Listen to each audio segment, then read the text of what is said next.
안녕하세요. 반갑습니다. 여러분의 밤을 함께하는 밤친구 채널입니다. 모두들 이번 한 주 잘 보내셨죠? 아픈 곳은 없으시고요. 그래요.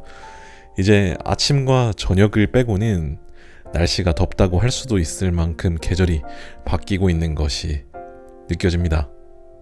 시간이 정말 빠르게 느껴지네요.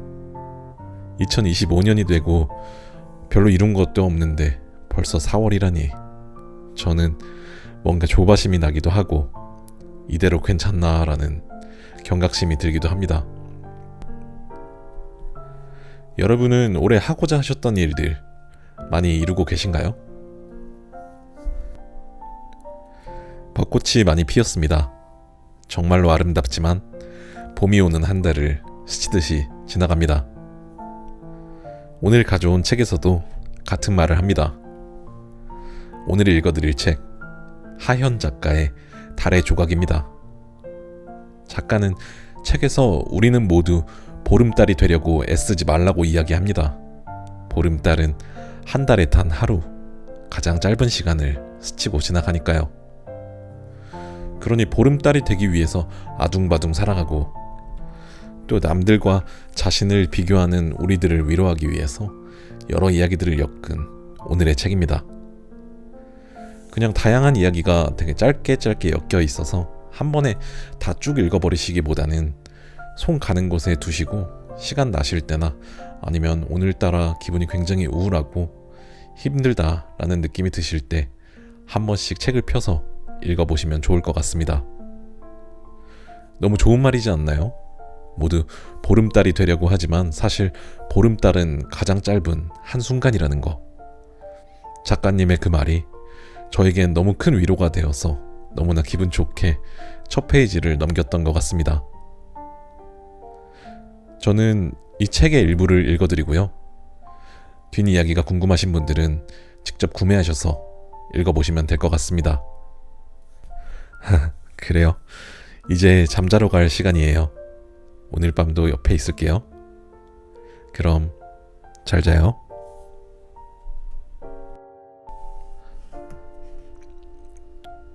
반달을 닮은 나와 당신에게 보내는 편지. 달이 몇 번 모습을 바꾸고 나면 한 달이 지나가고 우리가 몇 번 모습을 바꾸고 나면 한 시절이 지나갑니다. 세상은 강요합니다. 모두가 보름에 머물러 있기를, 더 크고 밝은 빛을 내기를, 가장 이상적인 동시에 정상적인 모습, 시절은 보름을 향해 흘러야 한다고. 하지만 보름을 향해 차오르고 있거나 이미 보름을 지나 기울어가는 달, 그런 모습의 달에게 더 마음이 갑니다. 그 대상이 무엇이든 부족함이 없는 것들에게선 왠지 모를 거리감을 느낍니다. 불완전한 것들에게 애정을 쏟게 되는 것도 어쩌면 같은 이유에서입니다. 반달을 닮은 글을 쓰고 싶습니다. 둥글게 차오르지 못한 글이지만 마음을 다해 읽어주신다면 우리는 서로의 부족함을 채우며 보름달보다 밝은 빛을 낼 수 있지 않을까요? 불완전한 시절 속에서 끊임없이 차고 기우는 달을 바라보며 했던 생각들, 그 생각의 조각들이 모여 달의 조각이 되었습니다. 세상 모든 반달에게 말하고 싶어요. 반달의 우리는 충분히 아름다워요. 보름달이 되려 너무 애쓰지 말아요. 보름달은 한 달에 단 하루, 가장 짧은 시간을 스치고 사라집니다. 결국 모두가 미완의 세계에 삽니다. 미완의 세계에서 당신의 이웃 하현.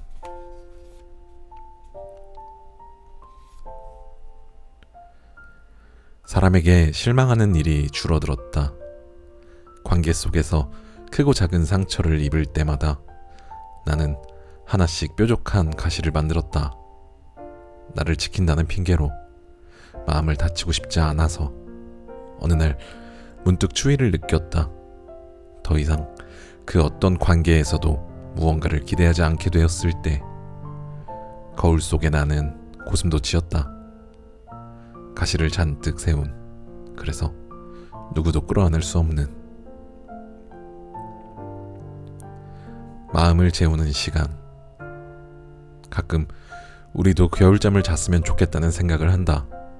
지나간 계절들을 살아오며 지쳤던 마음이 아무런 생각도 하지 않고 가만히 누워 긴 잠을 잘 수 있었으면 행복과 불행, 기대와 실망, 사랑과 미움 같은 건 전부 내려놓고서 그러면 아마 조금 더 건강한 마음으로 봄을 맞을 수 있겠지.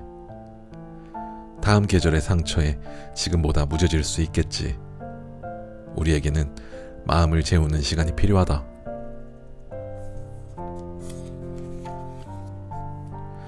불안한 청춘, 그 무한한 가능성의 크기만큼. 요즘은 폐쇄공포증 치료 때문에 2주에 한 번씩 병원에 간다. 첫 진료를 받기 전 문진표를 작성했을 때 불안감 항목에 대한 점검 평수가 조금 높게 나왔다. 상담을 하며 의사 선생님이 물었다. 지금 가장 불안한 게 뭐예요? 나는 말했다. 지금 나를 가장 불안하게 만드는 것은 무엇 하나 확실할 게 없는 나의 미래라고. 뜻밖의 대답이 돌아왔다. 나의 불안함이 부럽다고 하는. 그날의 상담 내용은 그랬다. 성숙과 미성숙, 메이저와 마이너, 선과 악, 애정과 증오. 어떤 경계에 발을 결치고 있는 것들은 자주 불안함을 느낀다. 그래서 수많은 경계를 걷는 청춘은 다른 시절보다 더 크게 흔들린다. 하지만 그 흔들림은 무한한 가능성에서 생겨난다. 청춘이라는 시절이 발을 딛고 있는 반대쪽 땅은 가능성이다. 이미 무언가가 된 사람들이 가지고 있는 것과는 다른 종류의. 우리의 청춘은 경계에 있다. 무엇도 될 수 없고 무엇도 될 수 있는 수많은 사람들이 입을 모아 청춘이라는 시절을 아름답다 말하는 것은 바로 그 가능성 때문이지 않을까. 그날 상담실을 나오며 나의 불안을 인생의 어느 한 시절에만 누릴 수 있는 특권이라고 생각하기로 했다. 언젠가 나에게도 지금 이 불안을 부러워하는 날이 올 것을 안다. 그러니 조금은 여유로운 마음으로 흔들림을 즐기기로 했다. 나는 오늘도 경계를 걷는다. 무엇도 아니지만 무엇이든 될 수 있는 모습으로. 아직 청춘이라는 이름 속에서. 섬. 그런 날이 있어. 나만 빼고 온 세상이 바쁘게 흘러가는 것 같은 그런 느낌이 드는 날. 왜 우리 어릴 때 그랬었잖아. 동네 아줌마들이랑 수다를 떨면서 뭐가 그렇게 재밌는지 깔깔깔 웃는 엄마에게 다가가 불쑥 끼어들면 넌 저리 가, 애들은 몰라도 돼 하고 쫓아내던 거 기억나? 나는 이제 어린애도 아니고 몰라도 되는 것도 별로 없는데 문득 그때의 기분을 다시 느낄 때가 있어. 유난히 고단한 하루를 보내고 누군가의 목소리가 필요해 누른 번호들이 모두 통화 중일 때, 주말 저녁이 너무도 조용할 때, 따뜻한 밥 한 끼 나눌 사람이 없을 때, 너도 쟤도 걔도 도대체 뭐가 그렇게 바쁜 걸까? 내 하루는 이렇게 지루한데. 나는 일상의 바다를 둥둥 떠다니고 사람들은 모두 새가 되어 날아가. 저기 멀리 나는 닿을 수 없는 곳으로.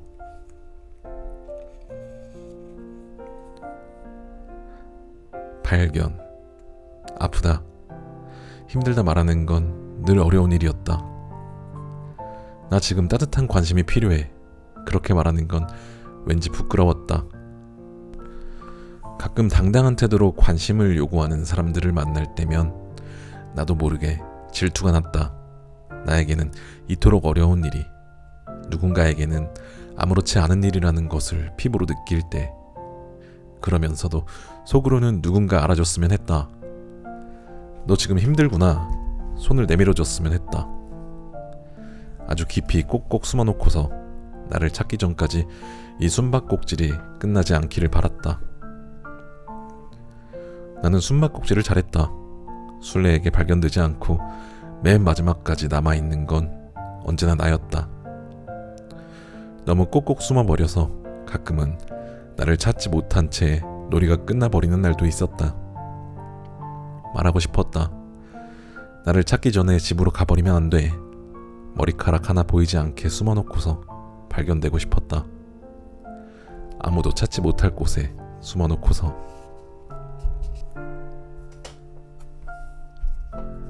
무거운 소속감.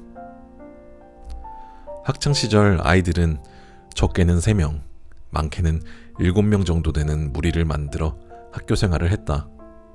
이상한 애가 되지 않기 위해서는 어떤 무리에든 속해야만 했다. 그 시절 우리에게 소속감은 중요했다. 쉬는 시간마다 우르르 모여 떠들고 책상을 붙이고 앉아 점심을 먹고 함께 하교하는 각자의 무리. 나는 자주 혼자이고 싶었지만 정말 혼자 남겨질 용기는 없었다. 마음이 맞지 않는 친구들 틈에 있을 때면 어딘가에 갇혀있는 기분이 들었다. 교복 입은 내 모습이 가물가물해진 지금 나는 이제 어떤 무리에 속하려 애쓰지 않는다. 이상한 애가 되는 일이 예전처럼 두렵지 않다. 나는 내가 되고 싶다. 어떤 무리가 아닌 나에게 소속되고 싶다. 사이. 밤과 새벽의 사이에서, 여름과 가을의 사이에서, 그리움과 후회의 사이에서, 이따금 당신은 그 사이에서 빼꼼 고개를 내밀었다가 인사를 건넬 틈도 없이 다시 사라지곤 했다. 사이의 것들은 불친절해서 잡힐 듯 잡히지 않고 당신은 접힐 듯 접히지 않는다. 유난히 꼬리가 긴 사랑의 뒷모습을 바라볼 때면 나는 차라리 도마뱀이 되고 싶었다. 언제부턴가 손톱을 물어뜯는 버릇이 생겼다. 물어뜯은 손톱은 깎은 손톱처럼 반듯하지 못하고 당신이 뜯겨나간 내 마음 역시 그랬다.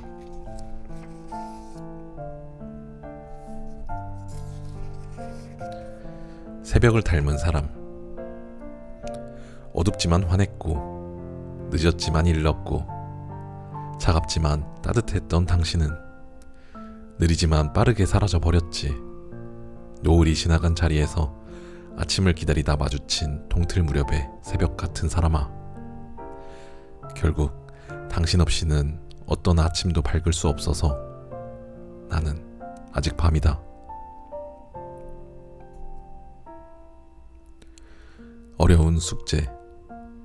모든 일에는 그 일이 그렇게 된 그럴 만한 이유와 과정이 있는 건데 그런 건 알려고도 하지 않고 결과만 보려고 하는 순간이 많아진다. 나는 절대 그런 사람이 되고 싶지 않았는데 되고 싶은 사람이 되는 일은 생각보다 훨씬 어렵다. 기억을 만지는 일. 오랜만에 열어보는 손 닿을 일 없는 세 번째 서랍 속에서 반쯤 뭉뚝해진 노란 연필 한 자루와 언젠가의 새벽을 써내려갔던 낡은 일기장을 발견하는 일을 좋아합니다. 무심코 뒤적이던 지갑 속에서 몇 달 전 관람했던 전시회의 입장권을 발견하는 일을 좋아합니다. 겨울을 맞아 꺼낸 코트 주머니에서 지난 겨울 마셨던 커피의 영수증을 발견하는 일을 좋아합니다. 기억을 만지는 손끝에서는 온기가 피어나고 나는 아득한 기분으로 순간을 여행합니다. 그날의 공기가 작은 바람이 되어 불어옵니다. 나는 또 어떤 기억과 함께 지금 이 순간의 나를 찾아올까요? 그때의 손끝에도 작은 온기가 묻어 있었으면 좋겠습니다. 열대어. 너는 자꾸만 내 마음을 꺼내 만지려고 했지. 사랑은 피곤하고 나는 아팠어. 어린 시절 거실에는 커다란 어항이 있었습니다. 물고기는 애완동물을 간절히 원했던 나와 동물을 별로 좋아하지 않는 엄마의 합의점 같은 것이어서 우리 집에는 꽤 오랫동안 다양한 물고기들이 살았습니다. 처음으로 키웠던 것은 색색의 열대어였습니다. 앙증맞은 크기와 화려한 지느러미가 어찌나 예뻤는지 물고기에 별 관심이 없었던 나조차 단숨에 마음을 빼앗기고 말았습니다. 아무리 봐도 비슷하게 생긴 열대어들에게 하나하나 이름을 붙여주고 매일 먹이를 챙겨주는 일은 즐거웠습니다. 그런데 날이 갈수록 어항 구석에 파란 이끼가 끼기 시작했습니다. 어항을 청소할 때가 되었던 것이죠. 열대어를 전부 꺼내 작은 대야에 넣어놓고 아빠는 커다란 유리 어항을 닦았습니다. 사랑하는 열대어를 가까이서 볼 수 있다는 사실에 나는 신이 났습니다. 먹이를 조금씩 뿌려주며 손끝으로 우르르 몰려드는 열대어들을 구경하다가 조심스럽게 물속으로 손을 넣었습니다. 부드럽게 헤엄치는 지느러미와 조그만 꼬리를 만져보고 싶었습니다. 손에 닿는 열대어의 감촉이 어땠는지는 기억나지 않습니다. 내 기억에 남은 것은 며칠 뒤 배가 뒤집힌 채 물 위로 떠오른 죽은 열대어의 모습이었습니다. 온도에 민감하고 피부가 연약한 열대어를 맨손으로 만지면 화상을 입을 수도 있다는 사실을 그 후에야 알았습니다. 때로는 사랑은 그 대상을 해치기도 합니다. 더 가까워지고 싶은 욕심에 바짝 다가가 좁혀진 거리가 숨을 턱 막히게 하기도 하고 올바르지 못한 방법으로 전한 뜨거운 관심은 연약한 마음에 화상을 입히기도 합니다. 정말로 사랑한다면 상대가 감당할 수 있는 온도의 애정을 주어야 한다고 어린 나를 슬프게 만들었던 열대어는 말했습니다.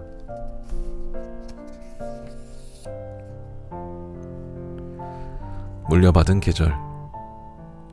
어쩌면 당신은 영원히 자라고 싶지 않을지도 모르겠지만 나를 보살피는 사이 어른이 되고 말았습니다. 물려받은 계절은 여전히 찬란해서 거울을 볼 때면 가끔 슬펐습니다. 이만큼 나는 자라서 이제 어른이 될 준비를 하고 있습니다. 미성숙과 성숙의 경계에서 당신의 청춘을 떠올려 봅니다. 세상에는 지금의 청춘만큼 한때 청춘이라 불렸던 시절들도 많겠지요. 당신의 청춘을 기억할 수 없다는 사실이 가끔 서럽습니다. 나에게는 당신에게서 빼앗은 것들이 너무도 많습니다.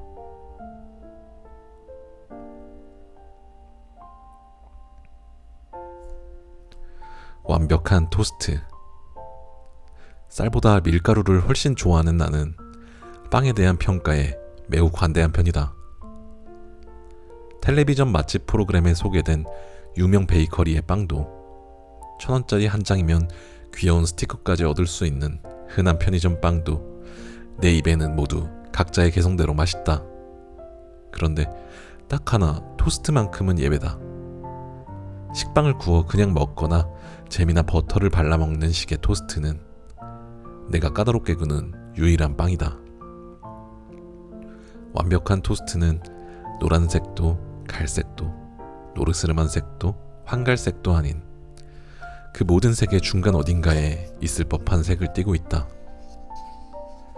한 입 깨물면 바사삭 소리를 내며 고운 부스러기가 떨어지고 바삭한 것과 다르게 결대로 찢어지는 속은 적당한 수분을 머금어 촉촉하고 부드럽다. 잘 구워진 토스트는 무엇도 바르지 않고 먹어도 그 자체로 충분히 맛있다. 빵 특유의 고소함이 입 안에 사르르 퍼지는 순간 나는 쉽게 행복해진다. 하지만 언제나 완벽한 토스트를 만날 수 있는 것은 아니다. 토스트를 완벽하게 굽는 것은 생각보다 어렵다. 가장 중요한 건 타이밍이다. 지금쯤이면 됐을 것 같아서 오븐 토스터의 문을 열어보면 아직 허여멀건한 빵이 바삭한 식감을 내고 싶어 조금 더 욕심을 부리는 사이 너무 구워져 속까지 뻣뻣해진 빵이 고개를 내민다. 딱 한쪽 남아있던 식빵을 이런 식으로 망쳐버리면 여간 실망스러운 게 아니다. 정확한 타이밍에 빵을 꺼냈다고 해서 끝난 게 아니다. 다 구워진 토스트를 차가운 접시에 내려놓으면 바닥에 닿는 면이 빵에서 나오는 뜨거운 김 때문에 금세 눅눅해진다. 팬을 꺼내 그대로 두고 먹거나 식힌 망 위에서 천천히 식혀야 바삭함을 지켜낼 수 있다. 토스트란 정말 까다로운 음식이다. 그래서 토스트는 관계와 닮았다. 적당한 온도와 시간으로 타인과의 관계를 완벽하게 구워내는 건 어려운 일이다. 관계 속에서 자 이쯤이야 하는 타이밍을 정확하게 잡아내기 위해서는 엄청난 에너지를 소모해야 한다. 친근함의 표현이 때로는 무례함이 되기도 하고 반대로 상대를 위한 배려가 때로는 거리를 두는 것처럼 보이기도 한다. 마음은 언제나 알다가도 모르겠고 인연은 실보다도 가늘어서 잠깐 방심한 사이 뚝 끊어지고 만다. 우리는 관계의 토스트를 구우며 살아가고 있다. 관계에 쉽게 지치는 나는 자주 토스트를 망친다. 너무 빨리 꺼내거나 너무 오래 구워버리거나 잘 익은 관계에서는 고소한 냄새가 난다. 그 냄새를 잊지 못해 다시 새로운 빵으로 집어든다.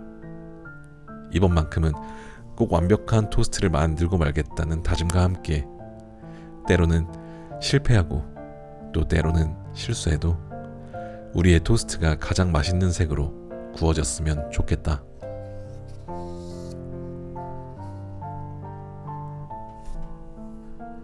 버려진 밤.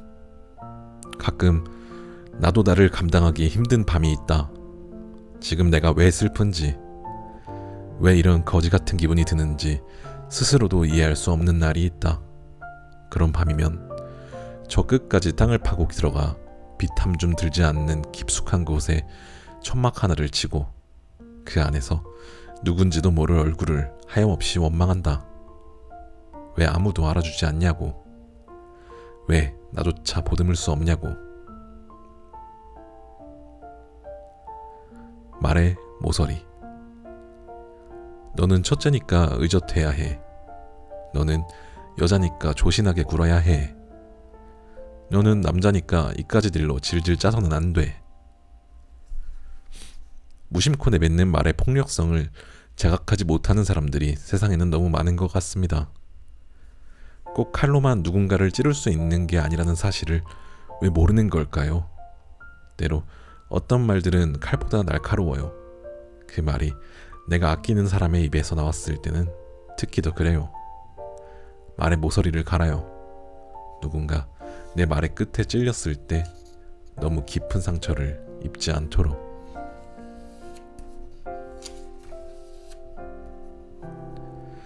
지각생.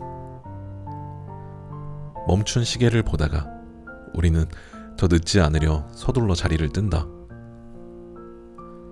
본 적 없는 목적지는 멀었고 계절은 언제나 가장 끝에 있었다. 걷고 싶어 걷는 날보다 멈추지 못해 걷는 날이 훨씬 많았다. 그런 날이면 어김없이 또 하나 짙은 멍자국이 생겼다.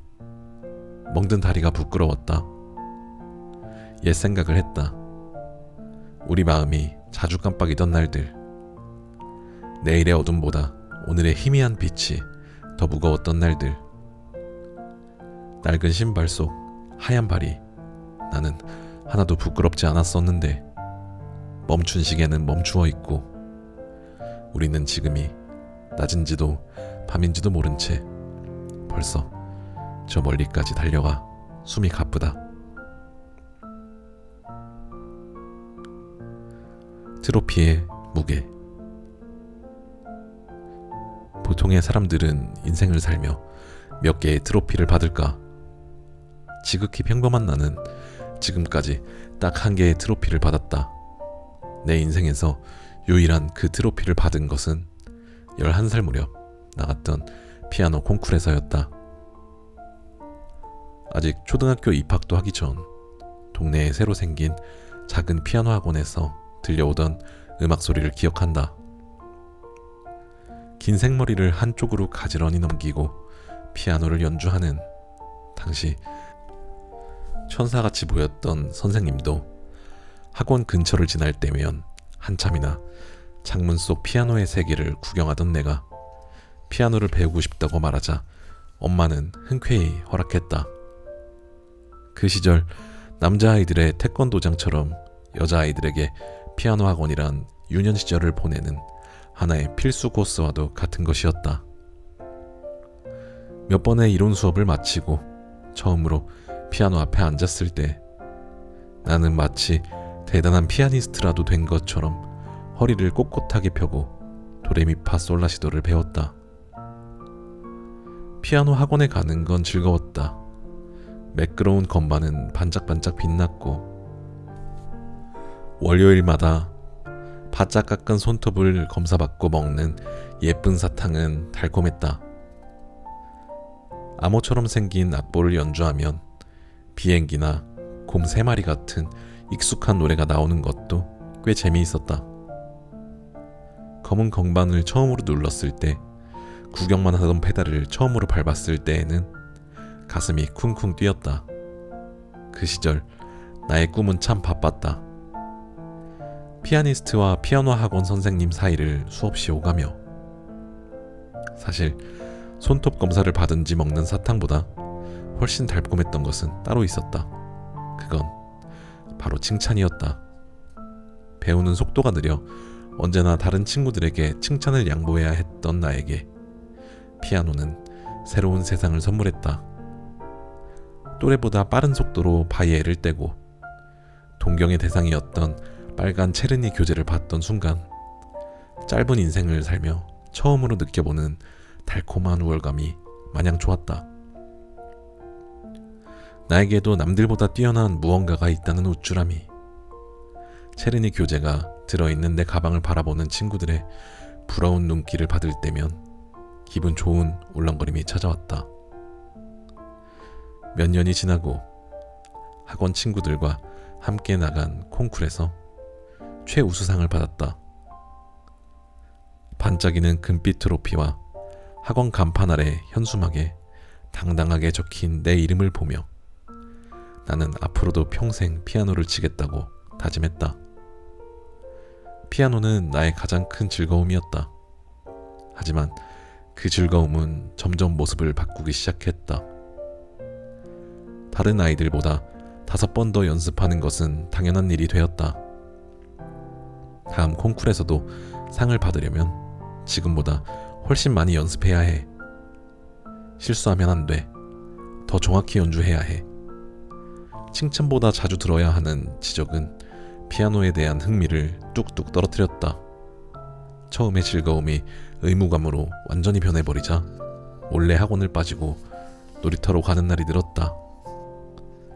몇 달 뒤 결국 나는 피아노 학원을 그만두었다. 좋아하는 일에서 의무감을 느끼게 되는 순간의 묘한 기분을 그때 처음 배웠다. 살다 보면 종종 그때의 기분을 다시 마주치곤 한다. 너무도 많은 것들이 의무가 되는 순간 버거워진다. 꿈도, 취미도, 그리고 사람과 사랑도. 우리의 삶이 자주 버거운 것은 어쩌면 그래서일지도 모르겠다. 또 하루를 살아내야 하는 것이, 오늘의 일상을 견뎌내야 하는 것이 나도 모르는 사이에 의무가 되었기 때문에. 더 다니고 싶지 않은 피아노 학원을 그만두듯 반갑지 않은 의무를 쉽게 외면하지 못할 때 우리는 어른이 된다. 가만히 앉아 있어도 피아노 페달에 발이 닿을 만큼 자란 키와 함께 의무를 저버리지 못할 이유 역시 무럭무럭 자라났다. 이제는 그저 바랄 뿐이다. 버거운 의무 속에서도 처음의 즐거움이 가끔씩 얼굴을 비춰주기를. 우리가 트로피의 무게를 감당할 수 있도록.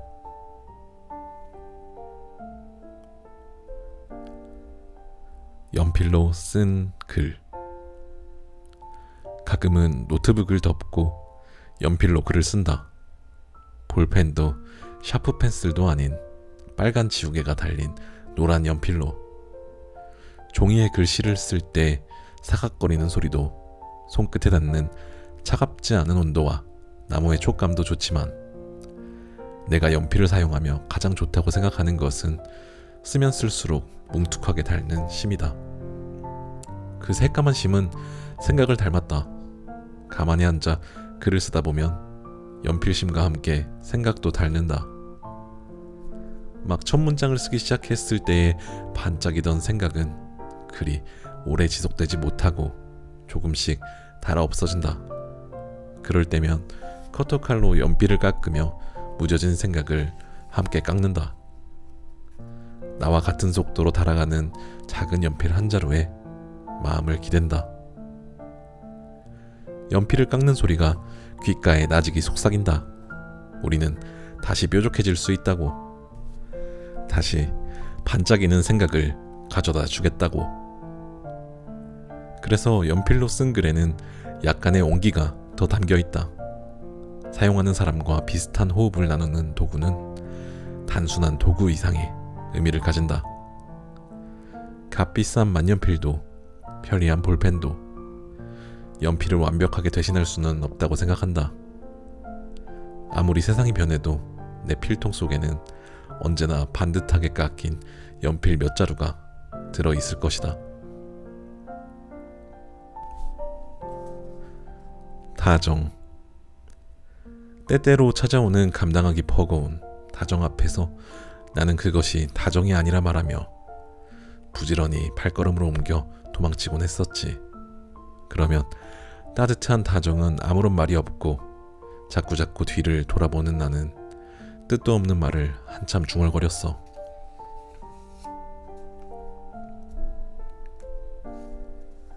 겨울 예찬. 겨울을 사랑한다. 지금 막 만들어진 것 같은 겨울의 공기는 차갑고 신선하다. 산소를 잔뜩 머금은 청량한 기운을 들이마시면 몸속이 깨끗하게 정화되는 기분이 든다. 낮은 온도 특유의 신선함이 온몸 구석구석 스며들어 혈관을 타고 흐른다.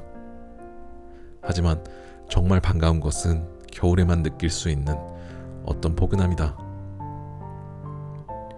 여름의 더위에 지쳐 바짝 나를 세운 채 예민해졌던 사람들이 하나 둘씩 누군가의 품을 찾아 팔짱을 낀다.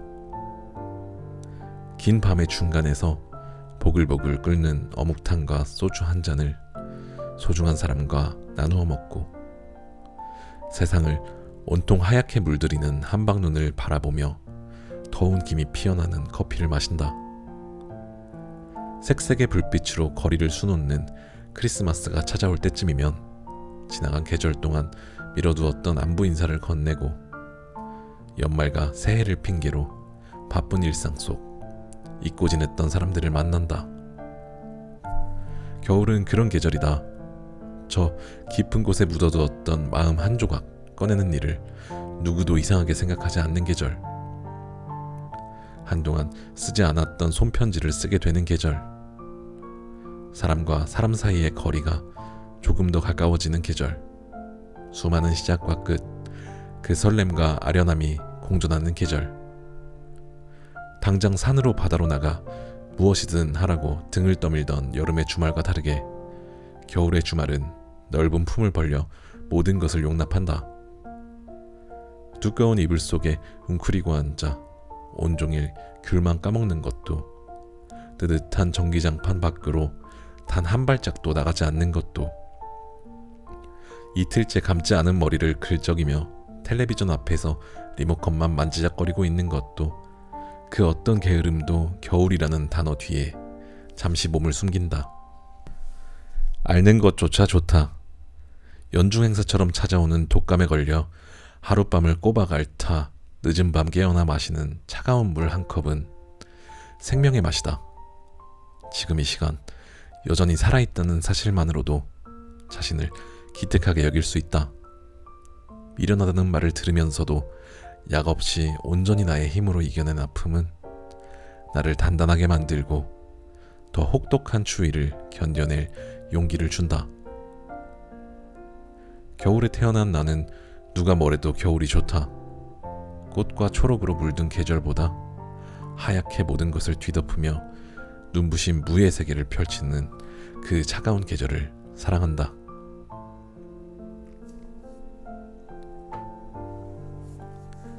경칩. 마음이 추운 날이면 당신 생각을 했다. 나를 녹이는 유일한 사람의 온기에 스르륵 녹아내려 사라지고 싶은 날이면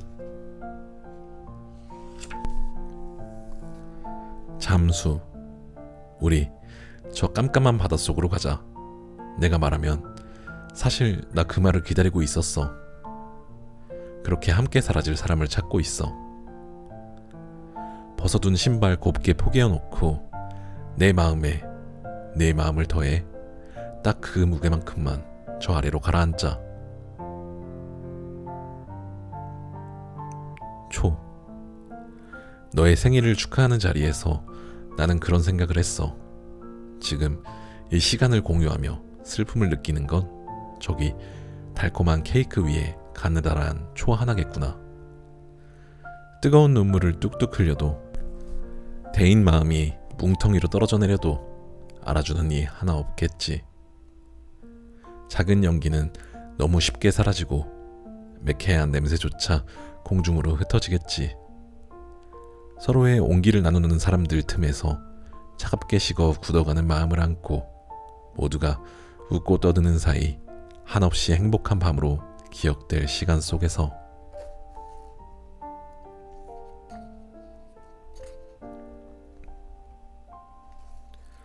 착각. 사랑이 넘치는 세상이다. 쉽고 빠르고 간편하게. 사랑은 여기에서도 저기에서도 찾아온다. 봄 공기를 간지럽히던 민들레 홀씨는 몇 개의 새싹으로 돋아날까? 오늘 밤 또 몇 개의 마음이 사랑에 탈을 쓸까? 그래도 나는 사랑이라는 단어가 지금보다 무거웠으면 좋겠다. 좋아해라는 말과 사랑해라는 말의 거리가 지금보다 조금 더 멀었으면 좋겠다. 우리는 너무 자주 사랑을 착각한다. 어떤 불행은 그렇게 시작된다. 실수. 너무 쉽게 영원을 말하는 당신 역시 영원하지 않을 것이라는 사실은 애초에 알고 있었다.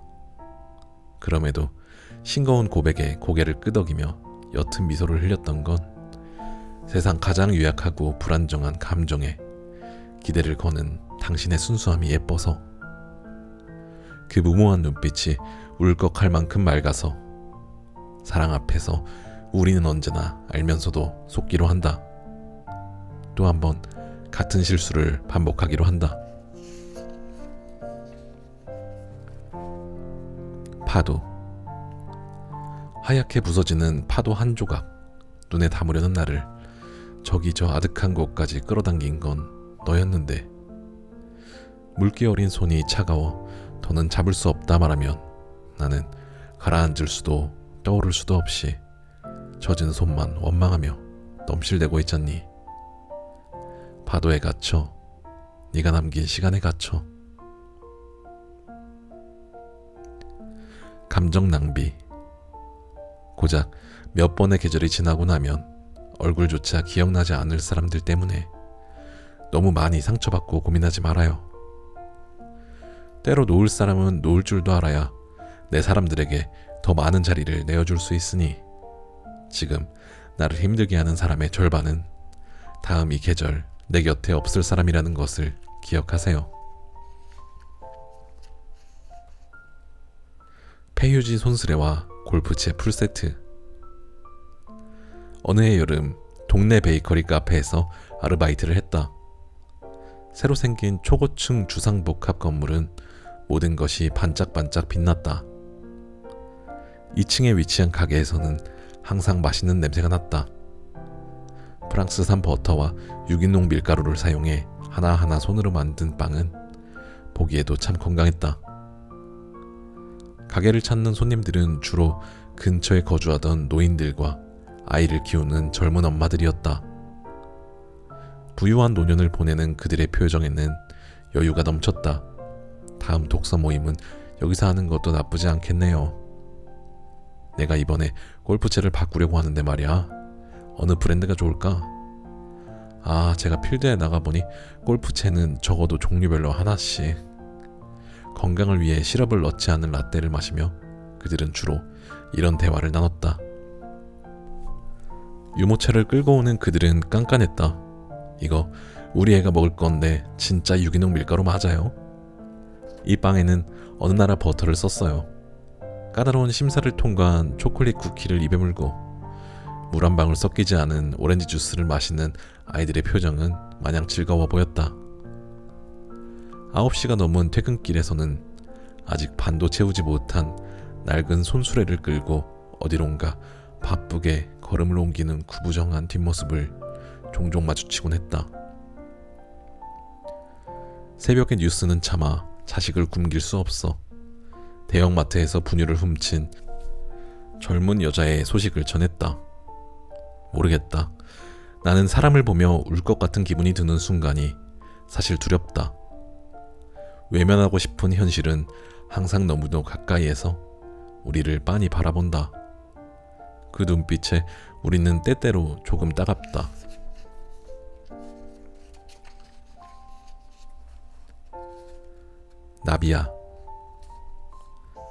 나비야, 사실 나 가끔 생각해. 네가 나 없이는 아무것도 할 수 없게 됐으면 붉은 꽃잎에 날아드는 일도 날개에 떨어진 이슬 한 방울 털어내는 일도 이리저리 나풀대며 눈앞을 어지럽히는 일도 그저 가만히 내려앉아 오직 나 하나만 바라보고 있었으면 우리 관계 속 그 모든 기다림을 오롯이 너 혼자만 감당했으면. 못된 욕심이 나를 삼키려 들 때면 나는 그만 바닥에 주저앉아 울고 싶어질 정도로 스스로가 구질구질하게 느껴져 견딜 수가 없었어. 이미 충분히 바닥인 내 인생을 너는 자꾸만 더 아래로 짓누르고 있다는 걸 아니? 나비야, 나는 내가 싫어. 하얀 네가 싫어. 나에게 날아들어 그 새하얀 날개가 검게 물들었으면 좋겠어. 다시는 날아오르지 못할 정도로 젖어버렸으면 좋겠어. 그래도 나비야, 나를 사랑해줘. 내가 매일 밤 너의 날개를 뜯어버리는 꿈을 꾼다고 해도 엄지와 검지 사이에서 힘없이 으스러질 그 고운 날개 한쪽만큼이라도 나를 사랑해줘.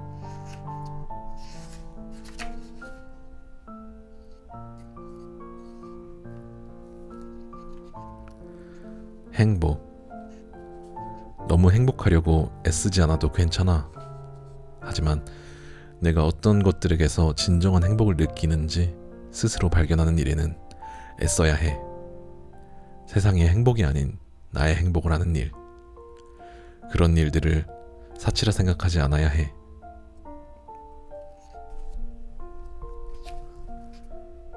가장 특별한 사랑. 우리 동네에는 길고양이가 많다. 처음 이 동네로 이사했을 때 전에 살던 곳과의 가장 큰 차이점 중 하나는 길고양이들의 상태였다. 쓰레기 봉지를 뒤져 음식물 찌꺼기를 먹고 살았던 예전 주택가 동네의 고양이들을 염분 때문에 신장에 이상이 생겨 하나같이 뚱뚱한 모습을 하고 있었다. 윤기라고는 조금도 없는 지저분한 털과 퀭한 눈을 볼 때면 마음이 아팠다. 그런데 새로 이사한 동네의 고양이들은 날씬한 몸과 윤기 가득한 털, 반짝이는 눈을 가지고 있었다. 혹시 길을 잃은 집고양이가 아닐까 싶을 정도로. 얼마 지나지 않아 그 이유를 알 수 있었다. 새 동네에는 길고양이를 돌보는 사람이 많았다. 아파트 단지 앞 상가의 세탁소 아주머니는 화단에 이삿짐 박스로 만든 급식소를 설치해 언제나 깨끗한 물과 수북히 쌓인 사료를 준비해 두셨고, 슈퍼 안 작은 정육점 사장님은 저녁마다 잘 손질된 고기를 고양이들에게 나눠 주셨다. 길고양이를 아니 꼽게 여겨 사료에 모래를 뿌리거나 담뱃재를 터는 사람도 없었다. 거기에 가끔 간식용 참치캔을 주는 나까지 더해졌으니 녀석들은 길고양이 치고 나름 호화로운 생활을 누리는 중이다. 예전 동네에서 음식물 쓰레기 봉지나 뒤지는 애물단지 취급을 받았던 길고양이가 이곳에서는 누군가의 사랑과 귀여움을 받는 아이들이었다. 사랑과 관심 속에서 자란 것들은 티가 난다. 강아지도 베란다의 화초도 주인 없는 길고양이도 그것을 아끼고 사랑하는 누군가가 존재하면 반짝반짝 빛나고 생기 넘치는 모습이 된다. 하다못해 생명 없는 물건조차 그렇다. 아끼는 옷과 막 다루는 옷, 예쁜 케이스를 끼워 애지중지 가지고 다니는 핸드폰과 아무렇게나 들고 다니는 핸드폰, 매일 가지고 다니며 일상을 함께하는 카메라, 장롱 구석에서 먼지만 쌓여가는 카메라는 분명 다르다. 누구에게나 사랑받고 싶은 욕구가 있다. 그래서 사람들은 사랑을 찾는다. 어린 시절에는 엄마의 관심을 끌기 위해 울고 조금 더 자라고 나서는 좋아하는 사람의 곁에서 괜히 알짱거린다. 사랑받고 싶은 욕구가 충족됐을 때 우리는 빛난다. 그런데 그 중에서도 유난히 반짝이는 사람이 있다. 스스로에게 사랑받고 있는 사람이 그렇다. 나 자신에게 받는 애정은 어떤 면역력을 만들어 세상의 공격으로부터 나를 지킨다. 그 면역력을 가진 사람들이 더 크게 반짝일 수 있는 것은 스스로에 대한 사랑은 오직 나만이 줄 수 있는 가장 특별한 사랑이기 때문이지 않을까. 타인과의 관계에서는 절대 얻을 수 없는 종류의 대부분의 사람들은 스스로를 돌보는 일에 익숙하지 않다. 오늘 내 기분이 어떤지, 내가 어떤 순간 행복을 느끼는지, 어디 아픈 곳은 없는지, 지난번 그 상처는 덧나지 않고 잘 아물었는지, 다른 사람들에게는 그렇게도 열심히 쏟는 관심을 정작 나에게는 주지 못한 채 나에 대한 관심을 타인과의 관계에서만 기대한다. 누군가의 표정을 살피고 눈치를 보는 시간을 나에게도 조금만 나누어졌으면 좋겠다.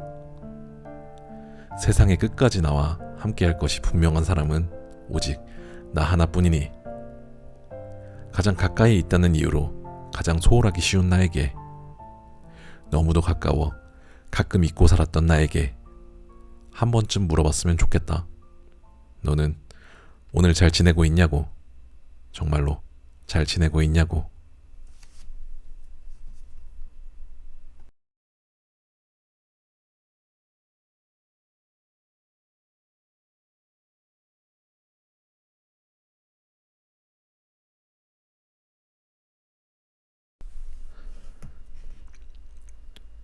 반달을 닮은 나와 당신에게 보내는 편지. 달이 몇 번 모습을 바꾸고 나면 한 달이 지나가고, 우리가 몇 번 모습을 바꾸고 나면 한 시절이 지나갑니다. 세상은 강요합니다. 모두가 보름에 머물러 있기를, 더 크고 밝은 빛을 내기를, 가장 이상적인 동시에 정상적인 모습, 시절은 보름을 향해 흘러야 한다고. 하지만 보름을 향해 차오르고 있거나 이미 보름을 지나 기울어가는 달, 그런 모습의 달에게 더 마음이 갑니다. 그 대상이 무엇이든 부족함이 없는 것들에게선 왠지 모를 거리감을 느낍니다. 불완전한 것들에게 애정을 쏟게 되는 것도 어쩌면 같은 이유에서입니다.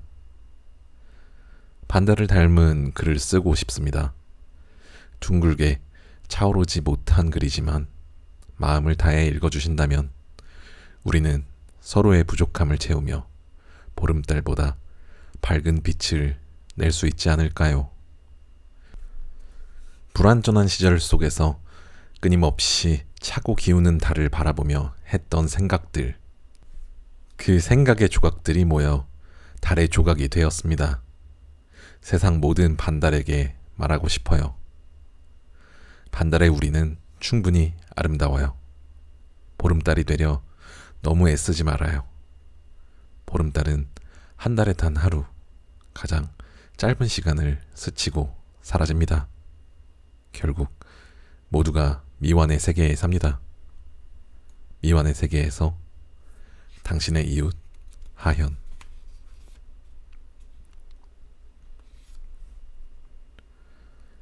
사람에게 실망하는 일이 줄어들었다. 관계 속에서 크고 작은 상처를 입을 때마다 나는 하나씩 뾰족한 가시를 만들었다. 나를 지킨다는 핑계로, 마음을 다치고 싶지 않아서. 어느 날 문득 추위를 느꼈다. 더 이상 그 어떤 관계에서도 무언가를 기대하지 않게 되었을 때 거울 속에 나는 고슴도치였다. 가시를 잔뜩 세운, 그래서 누구도 끌어안을 수 없는, 마음을 재우는 시간. 가끔 우리도 겨울잠을 잤으면 좋겠다는 생각을 한다. 지나간 계절들을 살아오며 지쳤던 마음이 아무런 생각도 하지 않고 가만히 누워 긴 잠을 잘 수 있었으면. 행복과 불행, 기대와 실망, 사랑과 미움 같은 건 전부 내려놓고서, 그러면 아마 조금 더 건강한 마음으로 봄을 맞을 수 있겠지. 다음 계절의 상처에 지금보다 무뎌질 수 있겠지. 우리에게는 마음을 재우는 시간이 필요하다.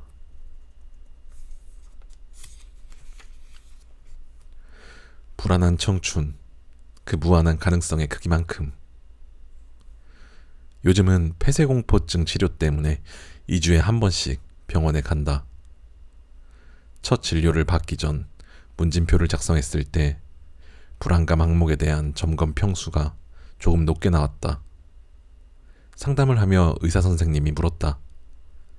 지금 가장 불안한 게 뭐예요? 나는 말했다. 지금 나를 가장 불안하게 만드는 것은 무엇 하나 확실할 게 없는 나의 미래라고. 뜻밖의 대답이 돌아왔다. 나의 불안함이 부럽다고 하는. 그날의 상담 내용은 그랬다. 성숙과 미성숙, 메이저와 마이너, 선과 악, 애정과 증오. 어떤 경계에 발을 결치고 있는 것들은 자주 불안함을 느낀다.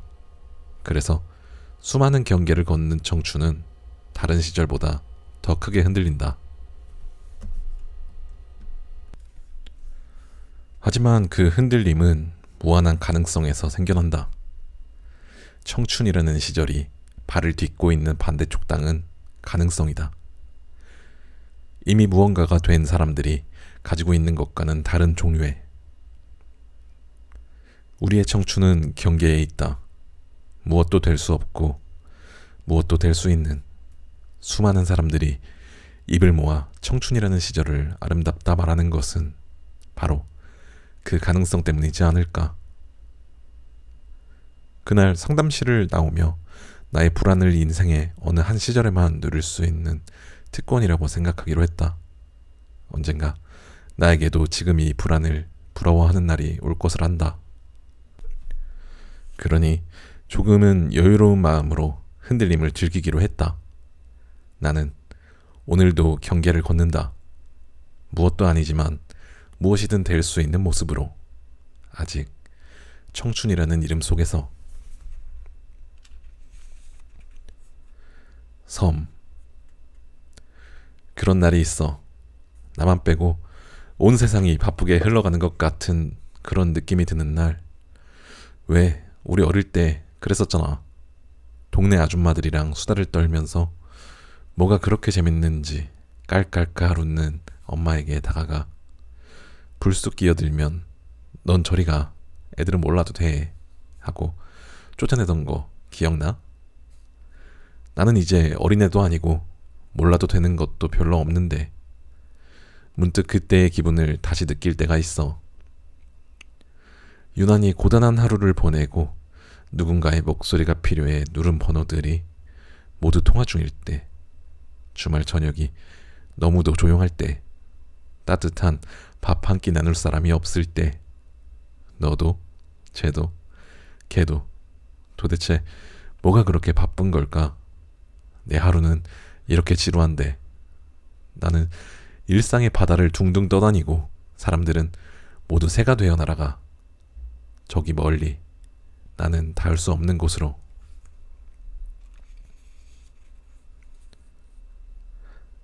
발견. 아프다. 힘들다 말하는 건 늘 어려운 일이었다. 나 지금 따뜻한 관심이 필요해. 그렇게 말하는 건 왠지 부끄러웠다. 가끔 당당한 태도로 관심을 요구하는 사람들을 만날 때면 나도 모르게 질투가 났다. 나에게는 이토록 어려운 일이 누군가에게는 아무렇지 않은 일이라는 것을 피부로 느낄 때, 그러면서도 속으로는 누군가 알아줬으면 했다. 너 지금 힘들구나. 손을 내밀어줬으면 했다. 아주 깊이 꼭꼭 숨어놓고서 나를 찾기 전까지 이 숨바꼭질이 끝나지 않기를 바랐다. 나는 숨바꼭질을 잘했다. 술래에게 발견되지 않고 맨 마지막까지 남아있는 건 언제나 나였다. 너무 꼭꼭 숨어버려서 가끔은 나를 찾지 못한 채 놀이가 끝나버리는 날도 있었다. 말하고 싶었다. 나를 찾기 전에 집으로 가버리면 안 돼. 머리카락 하나 보이지 않게 숨어놓고서 발견되고 싶었다. 아무도 찾지 못할 곳에 숨어놓고서.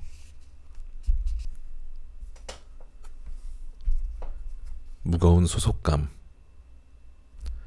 학창시절 아이들은 적게는 3명, 많게는 7명 정도 되는 무리를 만들어 학교 생활을 했다. 이상한 애가 되지 않기 위해서는 어떤 무리에든 속해야만 했다. 그 시절 우리에게 소속감은 중요했다. 쉬는 시간마다 우르르 모여 떠들고 책상을 붙이고 앉아 점심을 먹고 함께 하교하는 각자의 무리. 나는 자주 혼자이고 싶었지만 정말 혼자 남겨질 용기는 없었다. 마음이 맞지 않는 친구들 틈에 있을 때면 어딘가에 갇혀있는 기분이 들었다. 교복 입은 내 모습이 가물가물해진 지금, 나는 이제 어떤 무리에 속하려 애쓰지 않는다. 이상한 애가 되는 일이 예전처럼 두렵지 않다. 나는 내가 되고 싶다. 어떤 무리가 아닌 나에게 소속되고 싶다. 사이. 밤과 새벽의 사이에서, 여름과 가을의 사이에서, 그리움과 후회의 사이에서, 이따금 당신은 그 사이에서 빼꼼 고개를 내밀었다가 인사를 건넬 틈도 없이 다시 사라지곤 했다. 사이의 것들은 불친절해서 잡힐 듯 잡히지 않고, 당신은 접힐 듯 접히지 않는다. 유난히 꼬리가 긴 사랑의 뒷모습을 바라볼 때면 나는 차라리 도마뱀이 되고 싶었다. 언제부턴가 손톱을 물어뜯는 버릇이 생겼다. 물어뜯은 손톱은 깎은 손톱처럼 반듯하지 못하고, 당신이 뜯겨나간 내 마음 역시 그랬다.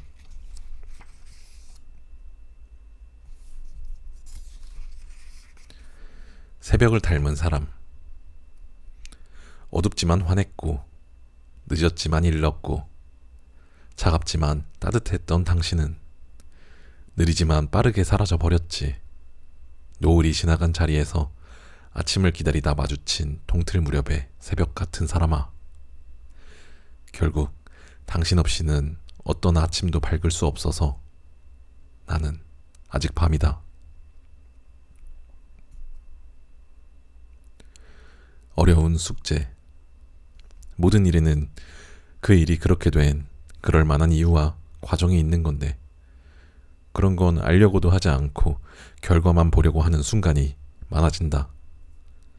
나는 절대 그런 사람이 되고 싶지 않았는데, 되고 싶은 사람이 되는 일은 생각보다 훨씬 어렵다. 기억을 만지는 일.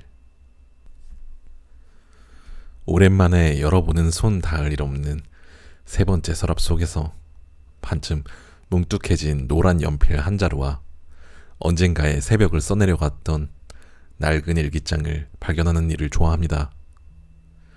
무심코 뒤적이던 지갑 속에서 몇 달 전 관람했던 전시회의 입장권을 발견하는 일을 좋아합니다.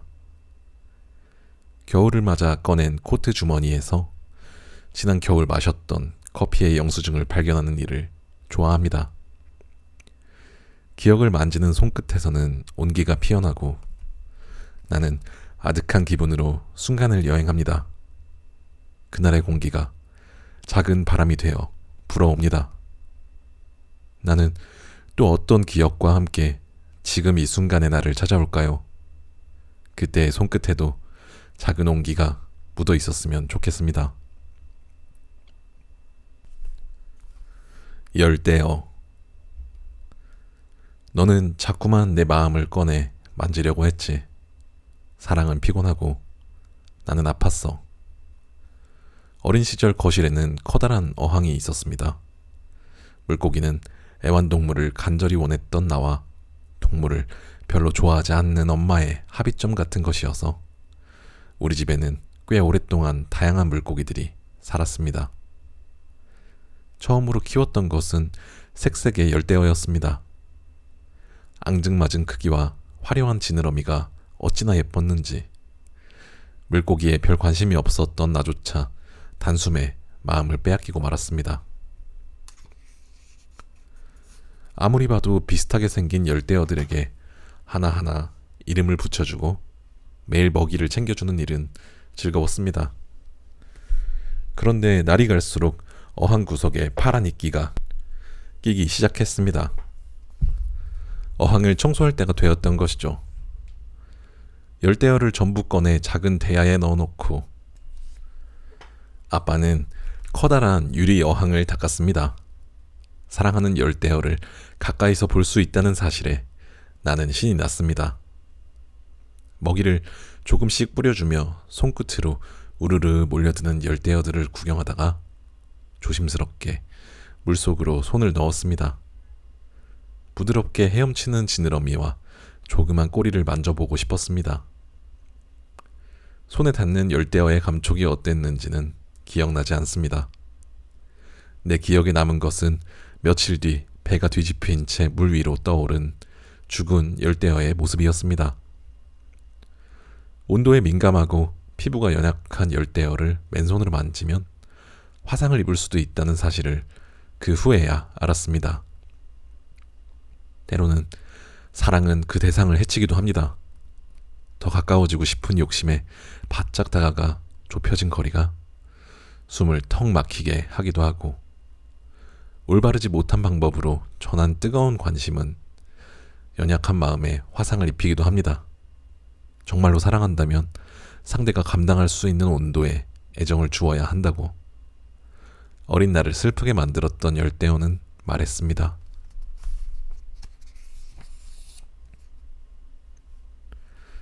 물려받은 계절. 어쩌면 당신은 영원히 자라고 싶지 않을지도 모르겠지만 나를 보살피는 사이 어른이 되고 말았습니다. 물려받은 계절은 여전히 찬란해서 거울을 볼 때면 가끔 슬펐습니다. 이만큼 나는 자라서 이제 어른이 될 준비를 하고 있습니다. 미성숙과 성숙의 경계에서 당신의 청춘을 떠올려 봅니다. 세상에는 지금의 청춘만큼 한때 청춘이라 불렸던 시절들도 많겠지요. 당신의 청춘을 기억할 수 없다는 사실이 가끔 서럽습니다.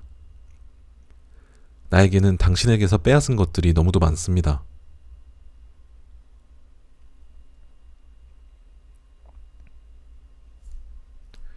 완벽한 토스트.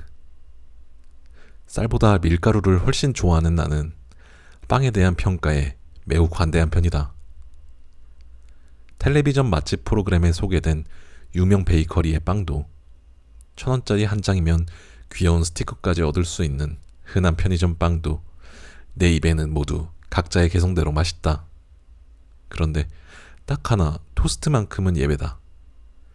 식빵을 구워 그냥 먹거나 잼이나 버터를 발라 먹는 식의 토스트는 내가 까다롭게 구는 유일한 빵이다.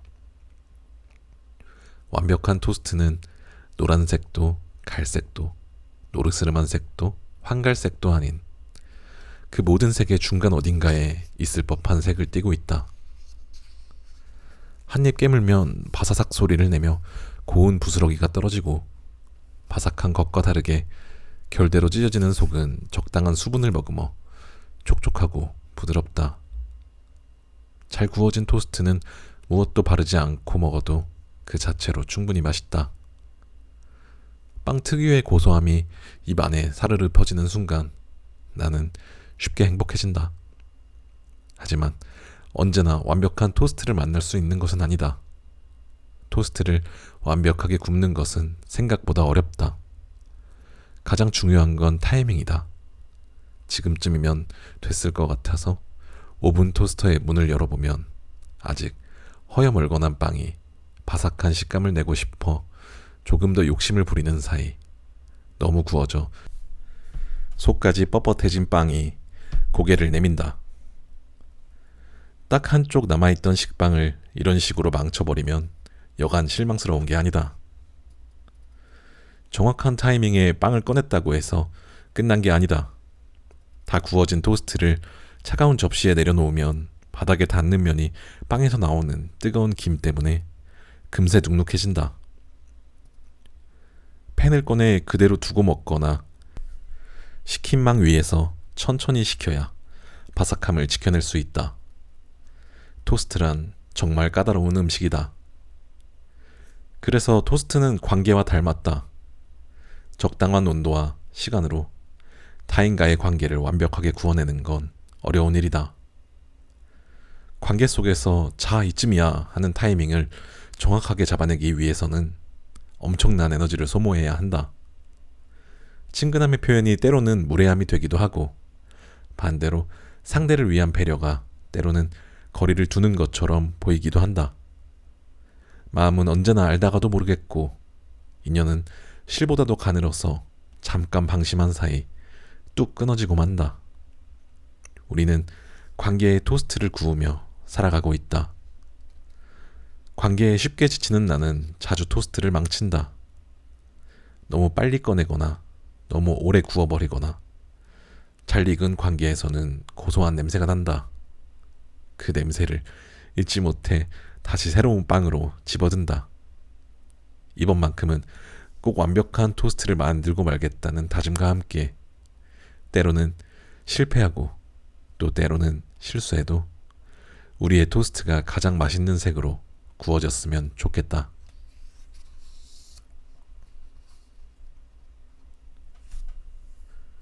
버려진 밤. 가끔 나도 나를 감당하기 힘든 밤이 있다. 지금 내가 왜 슬픈지, 왜 이런 거지 같은 기분이 드는지 스스로도 이해할 수 없는 날이 있다.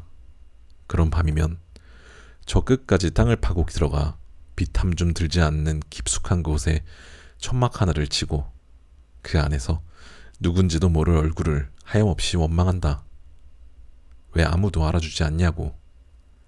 왜 나조차 보듬을 수 없냐고. 말의 모서리. 너는 첫째니까 의젓해야 해. 너는 여자니까 조신하게 굴어야 해. 너는 남자니까 이까지들로 질질 짜서는 안 돼. 무심코 내뱉는 말의 폭력성을 자각하지 못하는 사람들이 세상에는 너무 많은 것 같습니다. 꼭 칼로만 누군가를 찌를 수 있는 게 아니라는 사실을 왜 모르는 걸까요? 때로 어떤 말들은 칼보다 날카로워요. 그 말이 내가 아끼는 사람의 입에서 나왔을 때는 특히 더 그래요. 말의 모서리를 갈아요. 누군가 내 말의 끝에 찔렸을 때 너무 깊은 상처를 입지 않도록.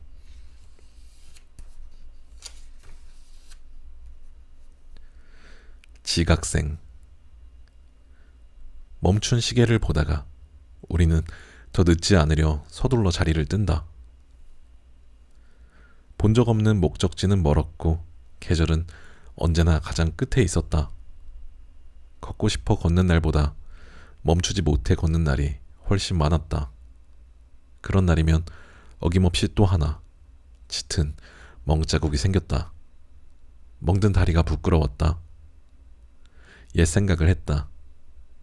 우리 마음이 자주 깜빡이던 날들, 내일의 어둠보다 오늘의 희미한 빛이 더 무거웠던 날들.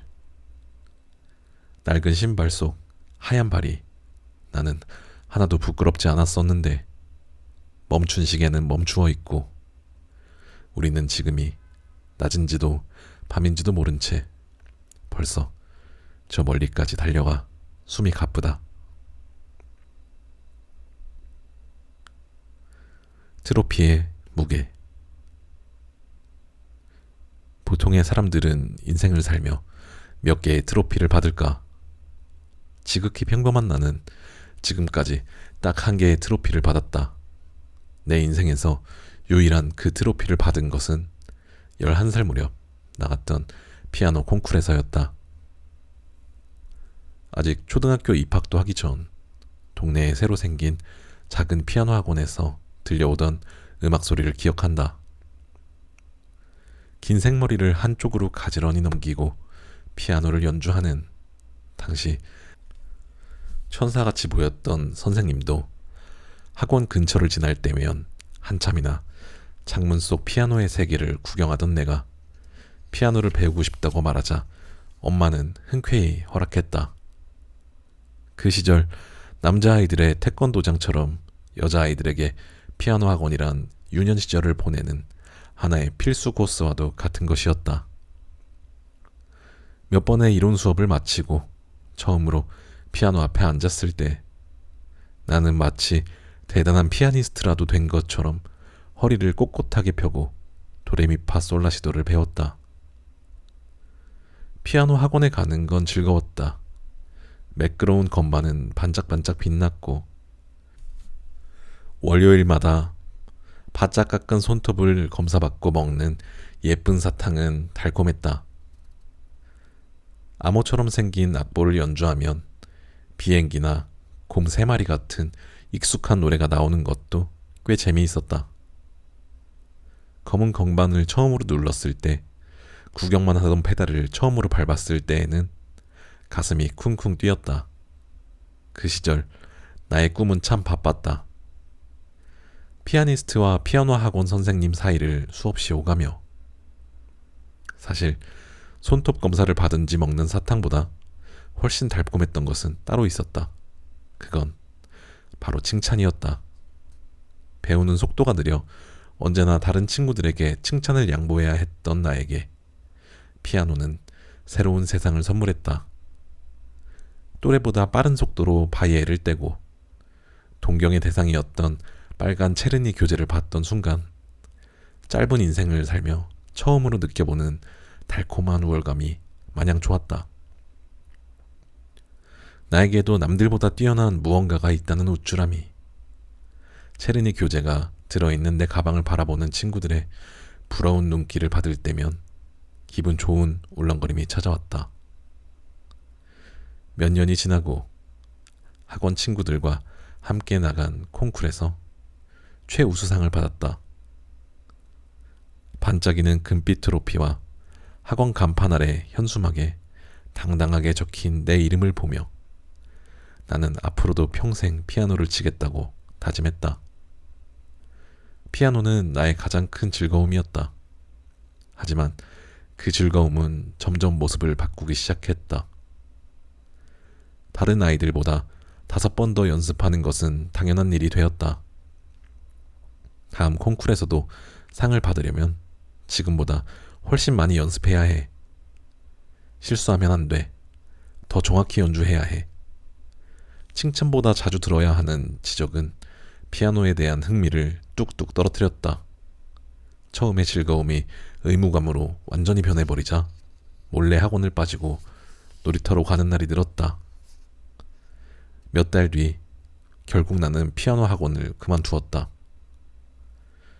좋아하는 일에서 의무감을 느끼게 되는 순간의 묘한 기분을 그때 처음 배웠다.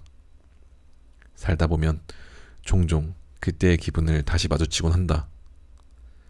너무도 많은 것들이 의무가 되는 순간 버거워진다. 꿈도, 취미도, 그리고 사람과 사랑도. 우리의 삶이 자주 버거운 것은 어쩌면 그래서일지도 모르겠다. 또 하루를 살아내야 하는 것이, 오늘의 일상을 견뎌내야 하는 것이 나도 모르는 사이에 의무가 되었기 때문에. 더 다니고 싶지 않은 피아노 학원을 그만두듯 반갑지 않은 의무를 쉽게 외면하지 못할 때 우리는 어른이 된다. 가만히 앉아 있어도 피아노 페달에 발이 닿을 만큼 자란 키와 함께 의무를 저버리지 못할 이유 역시 무럭무럭 자라났다. 이제는 그저 바랄 뿐이다. 버거운 의무 속에서도 처음의 즐거움이 가끔씩 얼굴을 비춰주기를. 우리가 트로피의 무게를 감당할 수 있도록.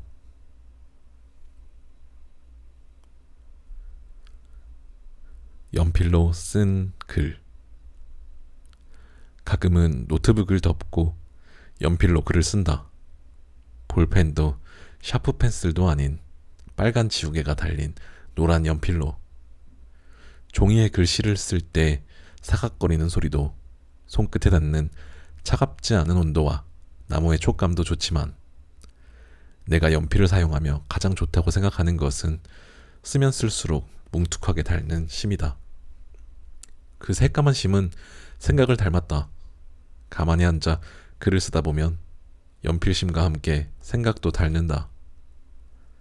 막 첫 문장을 쓰기 시작했을 때의 반짝이던 생각은 그리 오래 지속되지 못하고 조금씩 닳아 없어진다. 그럴 때면 커터칼로 연필을 깎으며 무뎌진 생각을 함께 깎는다. 나와 같은 속도로 달아가는 작은 연필 한 자루에 마음을 기댄다. 연필을 깎는 소리가 귓가에 나직이 속삭인다. 우리는 다시 뾰족해질 수 있다고. 다시 반짝이는 생각을 가져다 주겠다고. 그래서 연필로 쓴 글에는 약간의 온기가 더 담겨 있다. 사용하는 사람과 비슷한 호흡을 나누는 도구는 단순한 도구 이상의 의미를 가진다. 값비싼 만년필도 편리한 볼펜도 연필을 완벽하게 대신할 수는 없다고 생각한다. 아무리 세상이 변해도 내 필통 속에는 언제나 반듯하게 깎인 연필 몇 자루가 들어있을 것이다. 다정. 때때로 찾아오는 감당하기 버거운 다정 앞에서 나는 그것이 다정이 아니라 말하며 부지런히 발걸음으로 옮겨 도망치곤 했었지. 그러면 따뜻한 다정은 아무런 말이 없고 자꾸자꾸 뒤를 돌아보는 나는 뜻도 없는 말을 한참 중얼거렸어.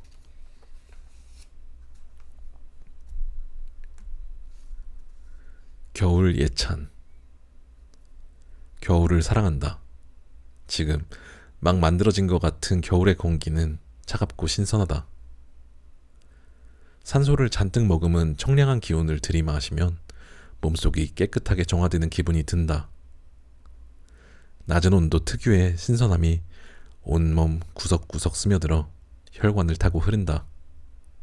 하지만 정말 반가운 것은 겨울에만 느낄 수 있는 어떤 포근함이다. 여름의 더위에 지쳐 바짝 나를 세운 채 예민해졌던 사람들이 하나 둘씩 누군가의 품을 찾아 팔짱을 낀다. 긴 밤의 중간에서 보글보글 끓는 어묵탕과 소주 한 잔을 소중한 사람과 나누어 먹고 세상을 온통 하얗게 물들이는 한방눈을 바라보며 더운 김이 피어나는 커피를 마신다. 색색의 불빛으로 거리를 수놓는 크리스마스가 찾아올 때쯤이면 지나간 계절 동안 미뤄두었던 안부 인사를 건네고 연말과 새해를 핑계로 바쁜 일상 속 잊고 지냈던 사람들을 만난다. 겨울은 그런 계절이다. 저 깊은 곳에 묻어두었던 마음 한 조각 꺼내는 일을 누구도 이상하게 생각하지 않는 계절. 한동안 쓰지 않았던 손편지를 쓰게 되는 계절. 사람과 사람 사이의 거리가 조금 더 가까워지는 계절. 수많은 시작과 끝, 그 설렘과 아련함이 공존하는 계절. 당장 산으로 바다로 나가 무엇이든 하라고 등을 떠밀던 여름의 주말과 다르게 겨울의 주말은 넓은 품을 벌려 모든 것을 용납한다. 두꺼운 이불 속에 웅크리고 앉아 온종일 귤만 까먹는 것도, 뜨뜻한 전기장판 밖으로 단 한 발짝도 나가지 않는 것도, 이틀째 감지 않은 머리를 긁적이며 텔레비전 앞에서 리모컨만 만지작거리고 있는 것도, 그 어떤 게으름도 겨울이라는 단어 뒤에 잠시 몸을 숨긴다. 앓는 것조차 좋다.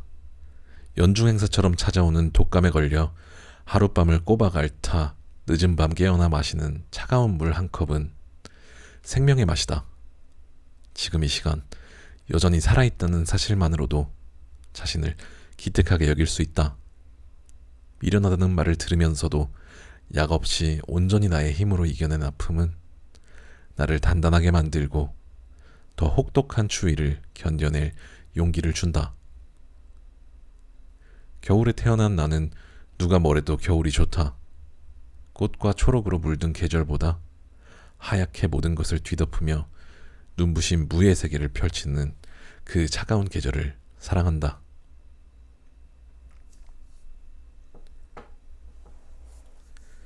경칩. 마음이 추운 날이면 당신 생각을 했다. 나를 녹이는 유일한 사람의 온기에 스르륵 녹아내려 사라지고 싶은 날이면. 잠수. 우리 저 깜깜한 바닷속으로 가자. 내가 말하면 사실 나 그 말을 기다리고 있었어. 그렇게 함께 사라질 사람을 찾고 있어. 벗어둔 신발 곱게 포개어놓고 내 마음에 내 마음을 더해 딱 그 무게만큼만 저 아래로 가라앉자. 초. 너의 생일을 축하하는 자리에서 나는 그런 생각을 했어. 지금 이 시간을 공유하며 슬픔을 느끼는 건 저기 달콤한 케이크 위에 가느다란 초 하나겠구나. 뜨거운 눈물을 뚝뚝 흘려도, 대인 마음이 뭉텅이로 떨어져 내려도 알아주는 이 하나 없겠지. 작은 연기는 너무 쉽게 사라지고 매캐한 냄새조차 공중으로 흩어지겠지. 서로의 온기를 나누는 사람들 틈에서 차갑게 식어 굳어가는 마음을 안고 모두가 웃고 떠드는 사이 한없이 행복한 밤으로 기억될 시간 속에서.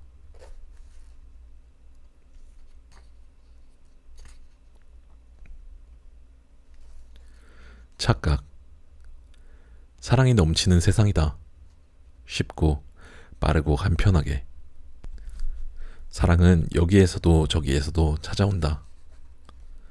봄 공기를 간지럽히던 민들레 홀씨는 몇 개의 새싹으로 돋아날까? 오늘 밤 또 몇 개의 마음이 사랑에 탈을 쓸까? 그래도 나는 사랑이라는 단어가 지금보다 무거웠으면 좋겠다. 좋아해라는 말과 사랑해라는 말의 거리가 지금보다 조금 더 멀었으면 좋겠다. 우리는 너무 자주 사랑을 착각한다. 어떤 불행은 그렇게 시작된다. 실수. 너무 쉽게 영원을 말하는 당신 역시 영원하지 않을 것이라는 사실은 애초에 알고 있었다. 그럼에도 싱거운 고백에 고개를 끄덕이며 옅은 미소를 흘렸던 건 세상 가장 유약하고 불안정한 감정에 기대를 거는 당신의 순수함이 예뻐서. 그 무모한 눈빛이 울컥할 만큼 맑아서 사랑 앞에서 우리는 언제나 알면서도 속기로 한다. 또 한 번 같은 실수를 반복하기로 한다. 파도.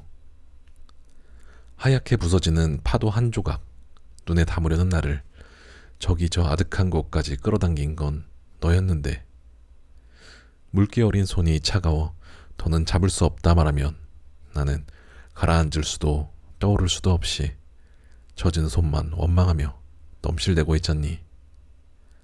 파도에 갇혀 네가 남긴 시간에 갇혀. 감정 낭비. 고작 몇 번의 계절이 지나고 나면 얼굴조차 기억나지 않을 사람들 때문에 너무 많이 상처받고 고민하지 말아요. 때로 놓을 사람은 놓을 줄도 알아야 내 사람들에게 더 많은 자리를 내어줄 수 있으니 지금 나를 힘들게 하는 사람의 절반은 다음 이 계절 내 곁에 없을 사람이라는 것을 기억하세요. 폐휴지 손수레와 골프채 풀세트. 어느 해 여름 동네 베이커리 카페에서 아르바이트를 했다. 새로 생긴 초고층 주상복합 건물은 모든 것이 반짝반짝 빛났다. 2층에 위치한 가게에서는 항상 맛있는 냄새가 났다. 프랑스산 버터와 유기농 밀가루를 사용해 하나하나 손으로 만든 빵은 보기에도 참 건강했다. 가게를 찾는 손님들은 주로 근처에 거주하던 노인들과 아이를 키우는 젊은 엄마들이었다. 부유한 노년을 보내는 그들의 표정에는 여유가 넘쳤다. 다음 독서 모임은 여기서 하는 것도 나쁘지 않겠네요. 내가 이번에 골프채를 바꾸려고 하는데 말이야. 어느 브랜드가 좋을까? 제가 필드에 나가보니 골프채는 적어도 종류별로 하나씩. 건강을 위해 시럽을 넣지 않은 라떼를 마시며 그들은 주로 이런 대화를 나눴다. 유모차를 끌고 오는 그들은 깐깐했다. 이거 우리 애가 먹을 건데 진짜 유기농 밀가루 맞아요? 이 빵에는 어느 나라 버터를 썼어요. 까다로운 심사를 통과한 초콜릿 쿠키를 입에 물고 물 한 방울 섞이지 않은 오렌지 주스를 마시는 아이들의 표정은 마냥 즐거워 보였다. 9시가 넘은 퇴근길에서는 아직 반도 채우지 못한 낡은 손수레를 끌고 어디론가 바쁘게 걸음을 옮기는 구부정한 뒷모습을 종종 마주치곤 했다. 새벽의 뉴스는 차마 자식을 굶길 수 없어. 대형마트에서 분유를 훔친 젊은 여자의 소식을 전했다. 모르겠다. 나는 사람을 보며 울 것 같은 기분이 드는 순간이 사실 두렵다. 외면하고 싶은 현실은 항상 너무도 가까이에서 우리를 빤히 바라본다. 그 눈빛에 우리는 때때로 조금 따갑다.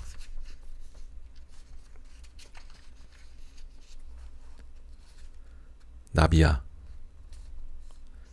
나비야, 사실 나 가끔 생각해.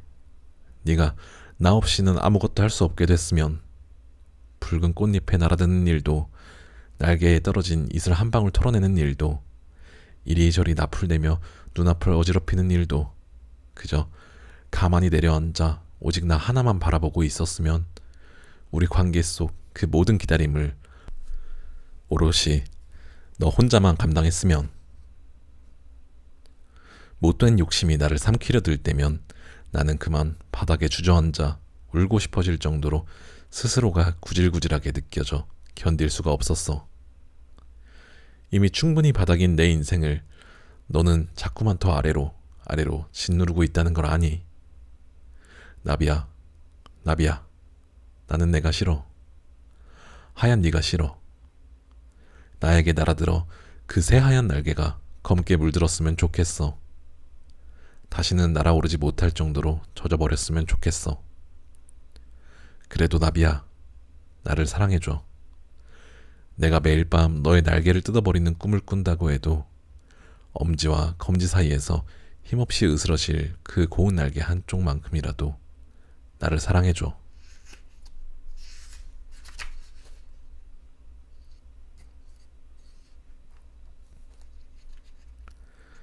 행복. 너무 행복하려고 애쓰지 않아도 괜찮아. 하지만 내가 어떤 것들에게서 진정한 행복을 느끼는지 스스로 발견하는 일에는 애써야 해. 세상의 행복이 아닌 나의 행복을 하는 일. 그런 일들을 사치라 생각하지 않아야 해.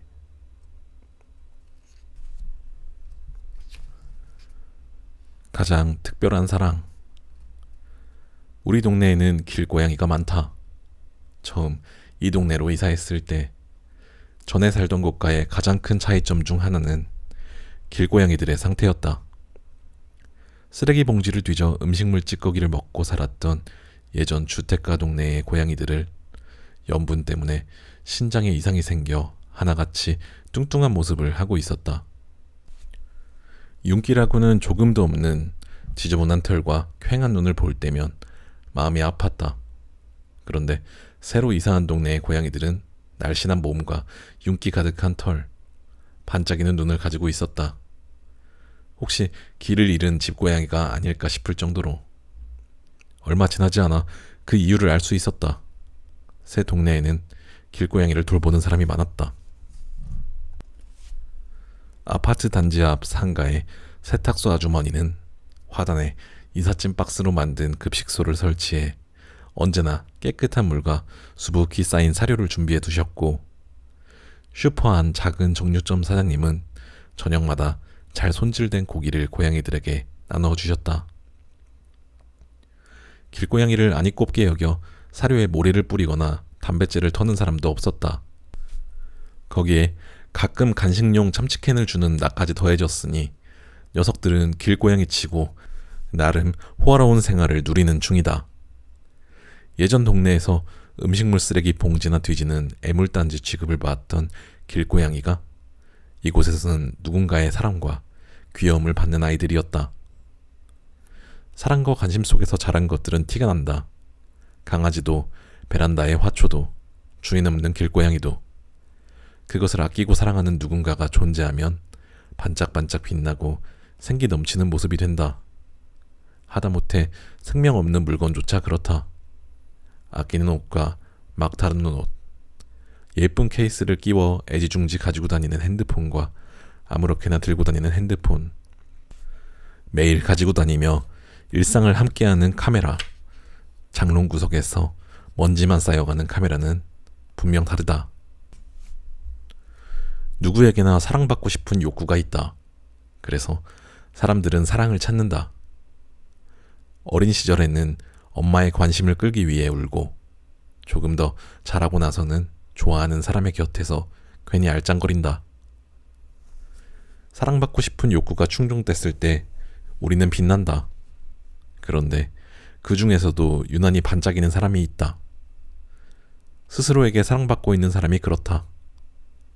나 자신에게 받는 애정은 어떤 면역력을 만들어 세상의 공격으로부터 나를 지킨다. 그 면역력을 가진 사람들이 더 크게 반짝일 수 있는 것은 스스로에 대한 사랑은 오직 나만이 줄 수 있는 가장 특별한 사랑이기 때문이지 않을까. 타인과의 관계에서는 절대 얻을 수 없는 종류의. 대부분의 사람들은 스스로를 돌보는 일에 익숙하지 않다. 오늘 내 기분이 어떤지, 내가 어떤 순간 행복을 느끼는지, 어디 아픈 곳은 없는지, 지난번 그 상처는 덧나지 않고 잘 아물었는지, 다른 사람들에게는 그렇게도 열심히 쏟는 관심을 정작 나에게는 주지 못한 채 나에 대한 관심을 타인과의 관계에서만 기대한다. 누군가의 표정을 살피고 눈치를 보는 시간을 나에게도 조금만 나누어졌으면 좋겠다. 세상의 끝까지 나와 함께할 것이 분명한 사람은 오직 나 하나뿐이니. 가장 가까이 있다는 이유로 가장 소홀하기 쉬운 나에게, 너무도 가까워 가끔 잊고 살았던 나에게 한 번쯤 물어봤으면 좋겠다. 너는 오늘 잘 지내고 있냐고. 정말로 잘 지내고 있냐고.